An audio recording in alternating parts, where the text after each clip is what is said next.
Academy of Art University's K-Art News is next.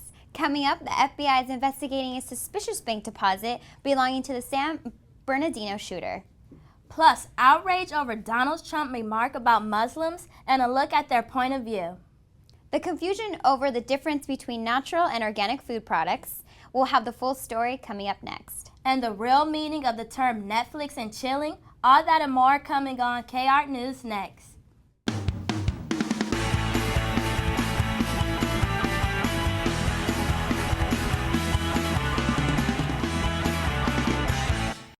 Hi there, welcome to the Academy of Art University's K-Art News. I'm Tiara Garrett. And hello, I'm Giselle Prado. The FBI is looking into a $28,000 loan taken out by the San Bernardino shooter. Saeed Farouk, sources say the loan to Farouk was from a San Francisco-based online lender. Farouk and his wife, Tashfeen Malik, emptied their bank accounts and maxed out their credit cards before going on what is believed to be a suicide mission, knowing they did not have to pay off the debts. Farouk's transactions support the belief that the attack was planned and not part of a dispute with a co-worker at the party. After the recent massacre in San Bernardino, leading Republican candidate Donald Trump proposed a complete shutdown of Muslims entering the United States. He claimed this would be a temporary proposal until the U.S. can find out and understand the reasons for the recent attacks by Muslim terrorists abroad. The ban would apply to immigrants and visitors. Concerns are being raised about active military who identify as Muslim. Trump confirmed that this will not apply to people living in the country. Donald Trump is receiving backlash from members of both the Republican Party and conservationists. GOP chairwoman Jennifer Horn said his idea is un-Republican, it is unconstitutional, and is un-American. Chairman from South Carolina, Matt Moore, via Twitter said, Donald Trump, bad idea, and rhetoric send a shiver down my spine. However, a Trump supporter and campaign manager are finding his proposal reasonable and that this proposal will apply to everybody, including Muslims who are seeking immigration visas as well as tourists who want to enter the country. Trump's campaign did not release whether or not this would apply to U.S. citizens and travel outside the country. To be misunderstood is to be Muslim in America. False ideas about the Islamic faith have been divided a nation that is home to 1.5 billion Muslims. Let's listen to one follower as he tries to clear the air. One of the challenges that millennial Muslims are faced with today is the obvious one, the depiction of Muslims in the media. For example, when you turn on the TV, when you watch the news, a terrorist attack happens, in a Muslim household, everyone's praying that it's not an Arab man or an Arab woman committing the crime, because the aftermath, the results of a terrorist attack is bad for the entire Muslim community. It's just unfair, you can't walk the streets of your own neighborhood without being, blamed for a heinous act that you had nothing to do with. All races in America have experienced or witnessed a form of racism, but a recent poll showed that it is not on the rise as of 2014, the beginning of 2015. K-Art News reporter Taylor Kimber has more. Racism has affected the lives of many, whether from social injustice or just from being who they are. It is a topic that should not be taken lightly. Even as an African American president, our president is still treated sometimes like a second-class citizen still. His word is not being seen as law. He's not getting the respect that he deserves. He's being heckled in different times where he's giving speeches as African Americans. When we talk about police brutality, that still goes on today, from New York to Ferguson to Los Angeles to Phoenix. It happens all the time. In a recent poll from CNN.com, it showed that only 49% of Americans believe that racism is a big problem. This number has also increased from the year 1995, but it still is compared to the 33% who believe it's somewhat of a problem, other than the 9% of Americans who say racism is not a problem at all. Some would say that this is history repeating itself, but others believe it will take community effort to fix this issue. That as a community we need to come together and we really need to say these are our priorities and these are the resources that are available to us in the community, and we can begin to target those areas and have a greater impact. Missouri still is very much racist. I grew up in a small town and racism there is very bad. My experience with it is I dated an African American guy and people in that town treated me very badly and him very badly. No matter what, your gender, sexual orientation, religion, or who you associate yourself with, it appears that differences of opinions won't go away anytime soon. In San Francisco, I'm Taylor Kimber for Academy of Art University's K-Art News. About 2/3 of Blacks and Hispanics believe that it is likely the level of racism in the United States is more or less the same, and that more people are either aware of it or blinded by it. Coca-Cola is under fire. An advertisement released by Coca-Cola Mexico revealed a group of Caucasian teens bringing bottles of Coke to a remote village in Mexico. People went to the internet to criticize Coca-Cola for promoting imperialism and racism. Coke released a statement saying that the video was meant to convey a message of unity and joy. Coke has now taken down the video due to all the negative criticism. Chipotle is to blame again. The E. coli outbreak that is affecting Chipotle restaurants across the country has now reached Massachusetts. Recently, at least 80 students have gotten sick after eating at a Boston College Chipotle Mexican grill. Health officials believe the foodborne illness may actually be norovirus. Tests have been done, but the results will take several days. These Chipotle illnesses have hurt the company's reputation, and its stock has fallen 3% on trade in the last several days. Online Safeway customers may be getting some money.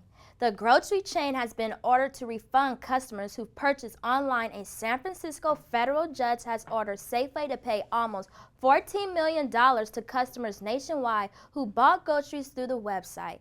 Apparently, customers were unaware that they were being charged 10% above regular store prices. Safeway plans to appeal. Have you ever felt consumed in a marking or selection at the grocery store? Organic, natural, cage-free, so many choices. Are you buying what you think labels say? Alicia Edwards has details. Not too long ago, organic foods was only sold at the health food stores. Nowadays, organic foods are a regular feature at the supermarket. But have you ever wondered, what's the difference between organic and natural? 1/3 of people think natural means organic. The term organic is tightly regulated. However, the FDA has no definition for the use of the word natural. Although a lot of products use natural, that doesn't mean there aren't unnatural ingredients in them. Where I have to basically watch what I eat, so I drink a lot of water and try to stay away from a lot of sugars and a lot of fatty acids and a lot of things that starches and stuff like that, just for now, Take this brisk iced tea, for example. It says lemon flavor with other natural flavors. What does that mean? Look at the ingredients. It has a bunch of stuff that is even hard to pronounce and synthetic substances. So there's natural flavoring in an already natural product. How does that work? Oftentimes we see products that advertise all natural. However, in reading the ingredients, it's a whole nother story. In order for companies to obtain the USDA organic certification seal, they must go through a rigorous 3-year process.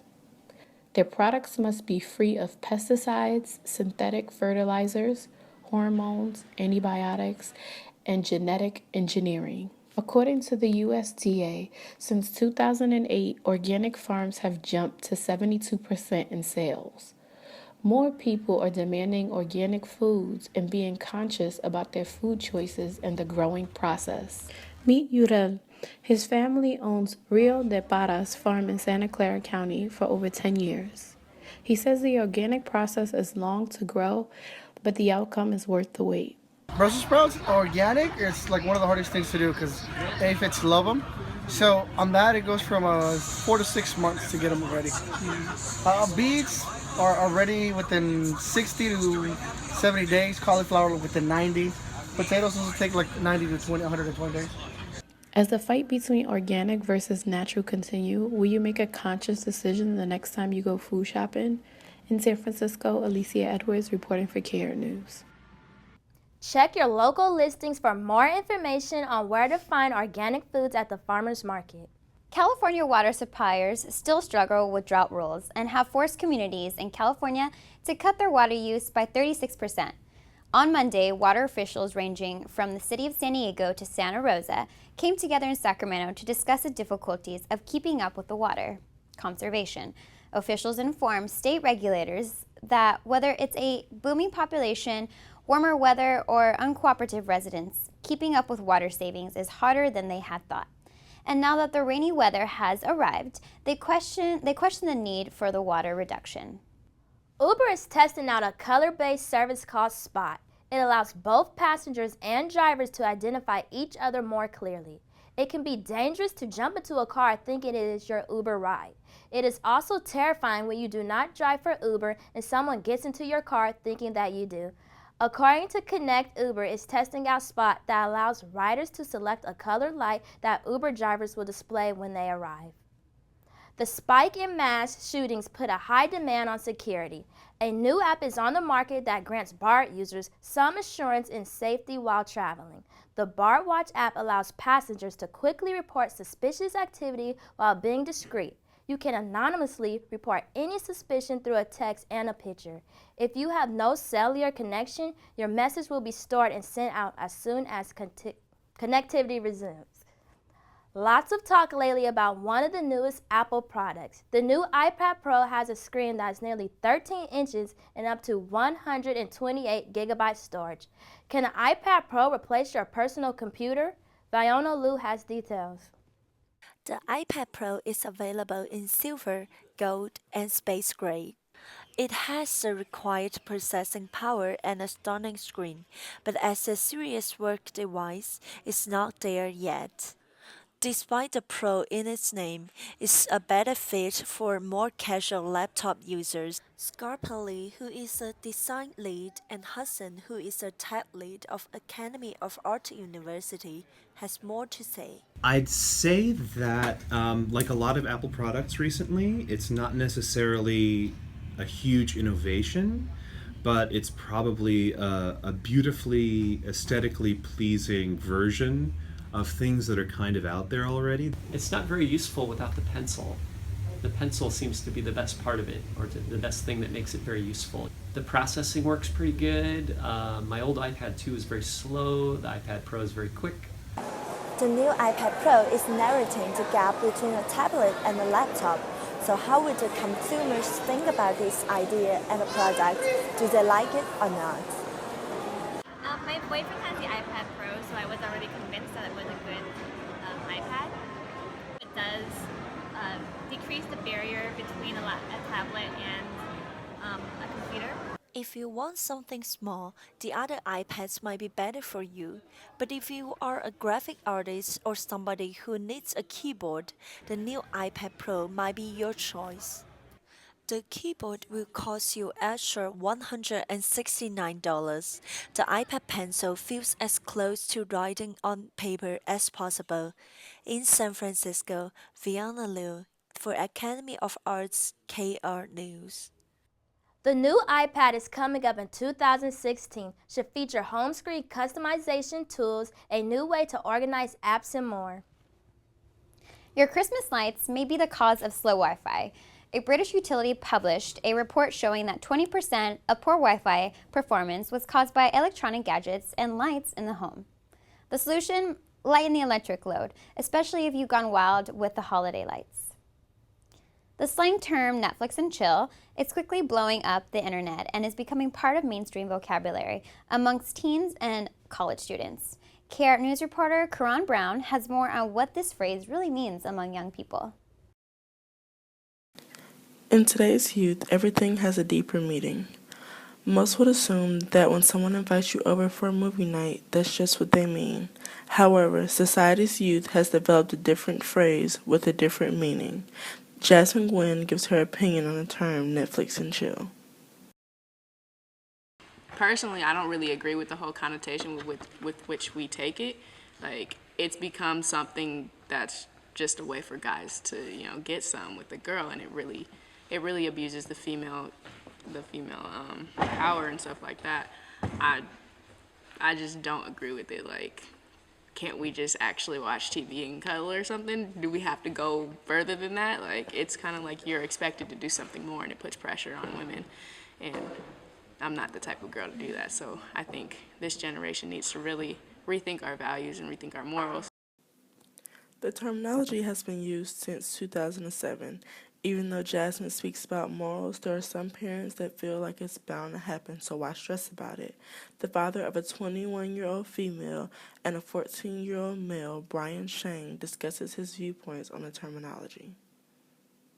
Okay, the concept of Netflix and chill has been around forever.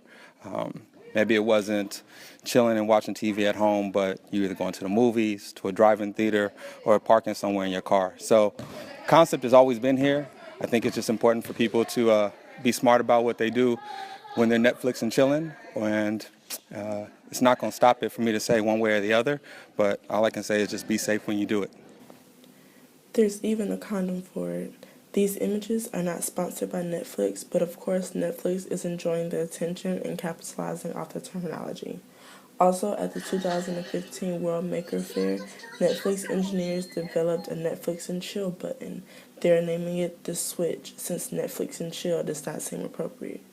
The button sets the mood. Press it, the lights become dim, phones are put on silent, and the streaming begins. Minutes later, well, use your imagination for the rest. The terminology has even been incorporated into an app. It's similar to Tinder, but called Tiki Talk.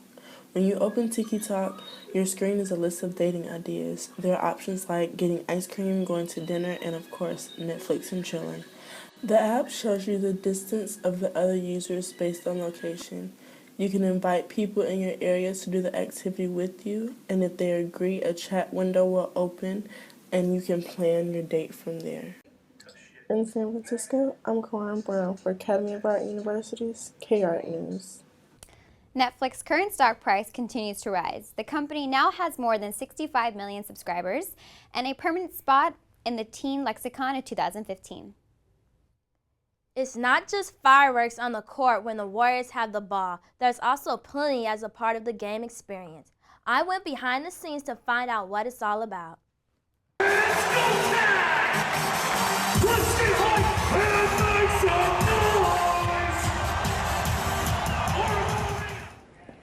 All members from Pyrotechnics have to arrive 5 hours earlier before game time to set up for the Warriors' opening game time show. We see we have continuity. The device that we're going to be shooting there works. Test on the backboards on 1, 3, 2. Hi, my name is Kevin Cruz. I'm with Pyro Engineering. I am an event producer, a special effects coordinator, and a pyrotechnician. I'm at the Oracle, where the behind the scenes has a big role to play before the game. The fireworks, sound placement, and special effects are very tedious jobs. This takes a lot of training and experience. Probably have the most stringent licensing requirements. It takes several years of training, on-the-job training, to get approximate or a movie-type pyrotechnics license. Before the fireworks are approved, the fire inspector has to check them out. It's required by the state of California that a fire inspector is on site anytime pyros are to be used to make sure that the operator is following all the state of California regulated requirements. In Oakland, California, I'm Tiara Garrett with the Academy of Arts University's K-Art News. Boards on 1, 3, 2. Thank you.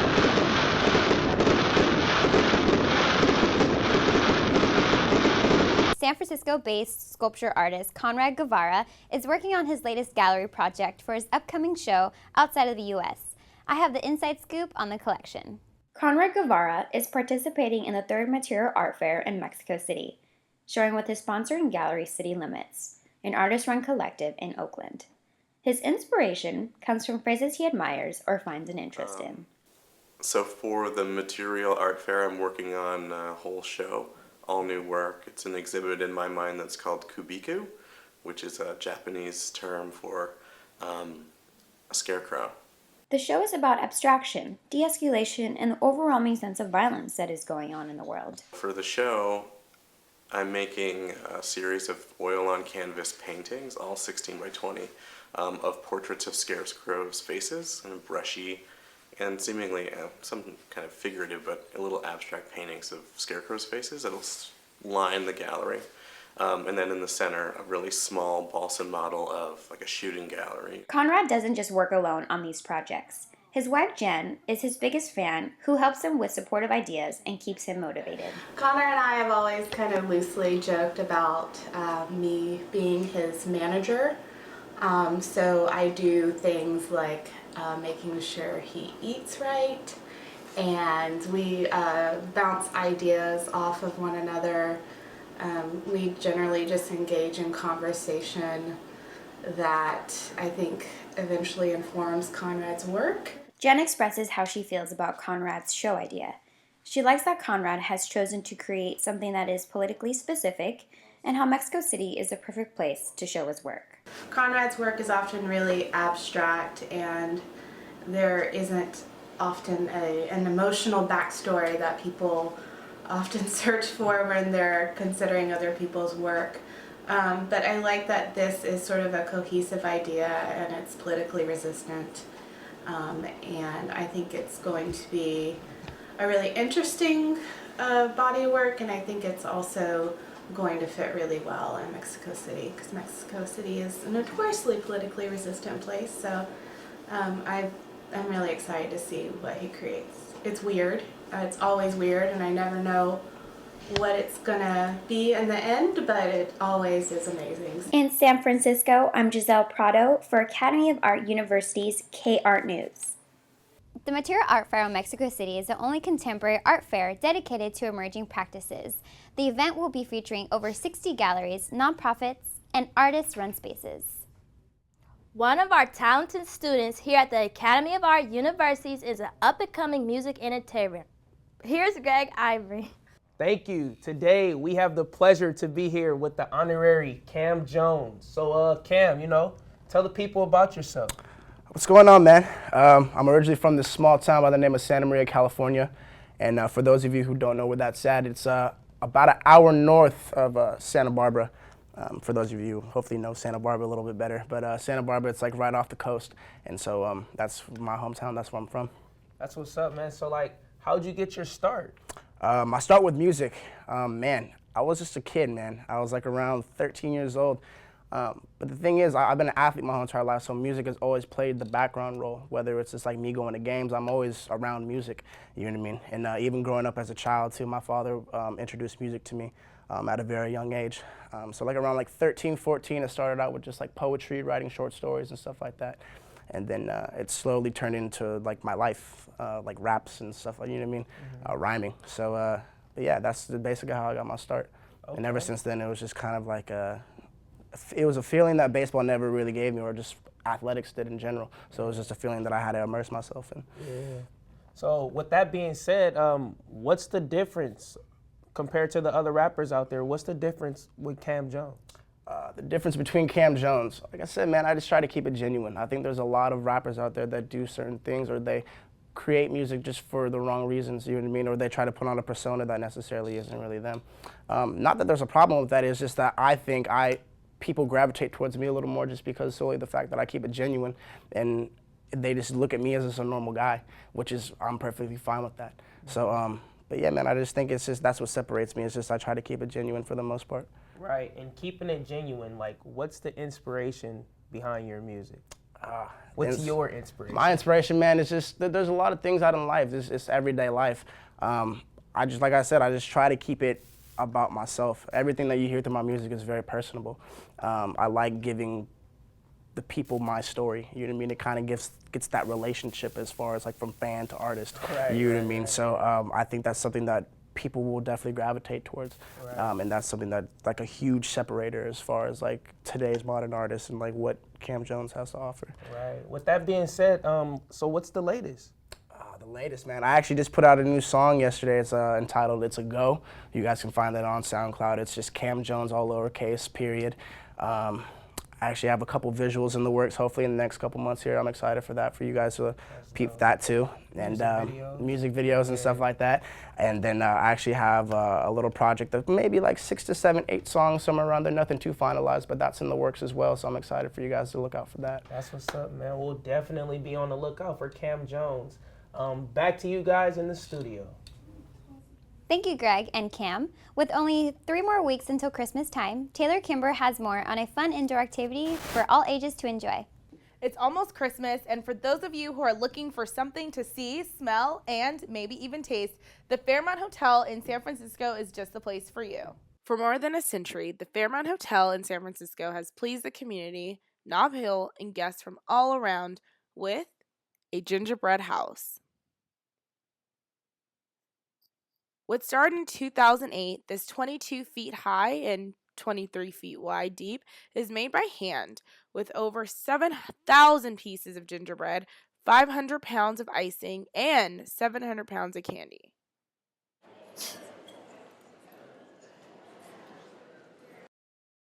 This creation takes approximately 375 hours to create and 520 hours to construct its framework.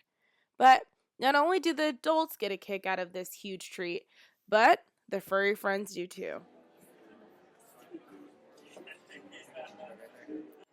This year, a new addition has been added for the younger ones, Santa's Playroom, which allows kids to watch movies, play with stuffed animals, have kid fun, but most importantly, write a letter to Mr. Claus himself.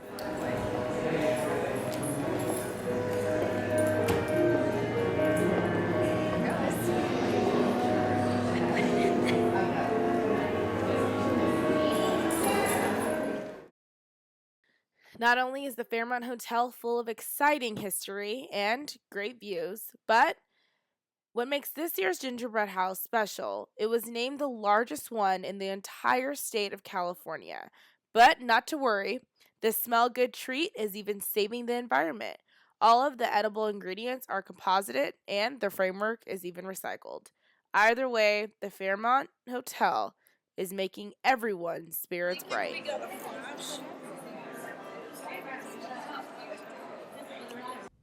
In the spirit of giving, the Fairmont Hotel also gives out nutcracker ornaments and a gingerbread cookie to decorate during the weekends. You can visit the Gingerbread House from now until January 1st, 2016.